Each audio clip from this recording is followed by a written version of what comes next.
ہماری صبح بھی دنیا کے لیے، ہماری شام بھی دنیا کے لیے، ہماری عبادتیں بھی دنیا کے لیے. ہم جب نماز پڑھتے ہیں اس کے اندر بھی اللہ کے سامنے میں دنیا کے لیے روتے ہیں اور کہتے ہیں کہ اللہ مجھے دنیا دے دے، مجھے مال و دولت دے دے. آئیے میں آپ کو عبرت کے لیے ایک واقعہ سناتا ہوں کہ ایک مرتبہ خلیفہ ہشام بن عبد الملک حج کرنے گیا تو اس نے یہ دیکھا کہ سیدنا عمر بن خطاب رضی اللہ تعالیٰ عنہ کا پوترا سالم بن عبداللہ یہ معمولی کپڑا پہنے ہوئے، پھٹے پرانے کپڑا پہنے ہوئے، بہت بڑے محدث ہیں یہ، ان کے ہاتھ میں جوتا چپل ہے، طواف کر رہے ہیں. ہشام بن عبد الملک سامنے آ گیا. ذرا سنیے میرے دوستو، دنیا کے لیے آپ جمعہ کی نماز کو بھی چھوڑ دیتے ہیں، دنیا کے لیے آپ جمعہ کی نماز میں حاصل نہیں ہوتے، نمازوں کو نہیں پڑھتے ہیں.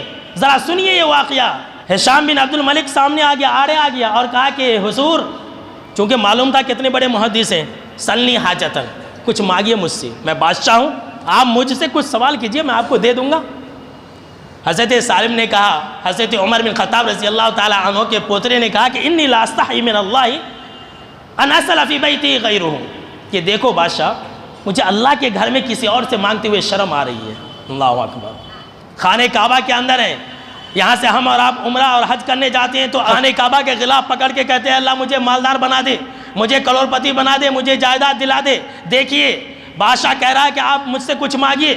سالم نے کہا مجھے اللہ کے گھر میں اللہ کے علاوہ کسی اور سے مانگتے ہوئے شرم آ رہی ہے. بادشاہ کا چہرہ پھیکا پڑ گیا، شرمندہ ہو گیا، دم دبا کر کے نکل گیا، باہر انتظار کرنے لگا کہ جیسے ہی خانہ کعبہ اور حدود حرم سے طواف کرنے کی جگہ سے نکلیں گے حملہ کروں گا اور پوچھوں گا. سالم طواف کر کے نکلے. بادشاہ پھر آ گیا، کہا کہ اب تو آپ اللہ کے گھر میں نہیں ہیں، اب پوچھئے مجھ سے.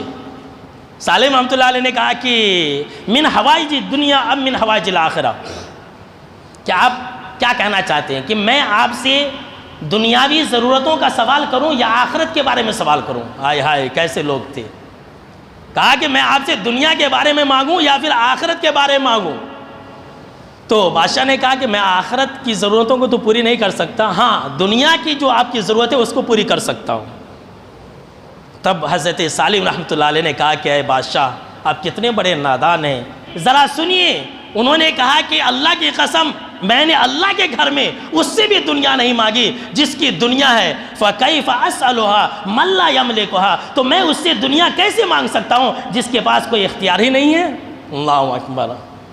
کہ دنیا جس کی ہے، اللہ کی دنیا ہے، میں تو اللہ سے بھی دنیا کا سوال نہیں کرتا ہوں، میں تو اللہ سے بھی دنیا نہیں مانگا اللہ کے گھر میں، اور میں آپ سے دنیا مانگوں جبکہ آپ کے پاس کچھ بھی نہیں ہے. دیکھیے